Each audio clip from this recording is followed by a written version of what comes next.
Ya, pemirsa, beralih ke informasi kriminal, bawa narkotika golongan 1 jenis ekstasi, pelaku berinisial HR ditangkap Satuan Reserse Narkoba Polres Bangli di seputaran Jalan Raya jurusan Kintamani.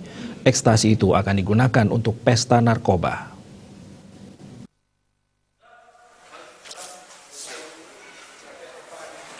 Kasat Narkoba Polres Bangli Ibtu Inyoman Sudarmo mengatakan pelaku ditangkap dengan barang bukti berupa 1 buah klip bening yang berisi 3 butir pil berwarna merah muda yang diduga narkotika golongan 1 jenis ekstasi seberat 1,07 gram.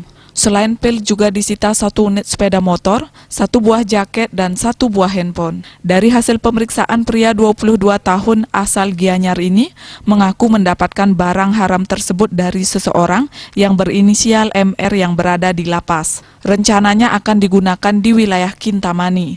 Namun pelaku belum menentukan secara pasti lokasi yang akan digunakan untuk mengonsumsi barang tersebut.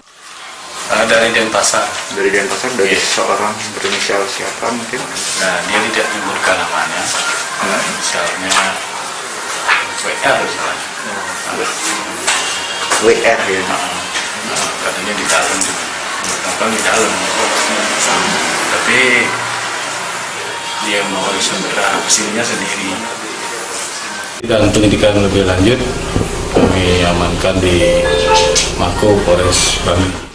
Pelaku kini sedang dilakukan pengembangan. Pelaku dikenakan pasal 112 Undang-Undang RI nomor 35 tahun 2009 tentang narkotika dengan ancaman penjara paling singkat 4 tahun dan paling lama 12 tahun dan denda paling sedikit 800 juta dan paling banyak 8 miliar rupiah. Rai Suwantara, Bali TV.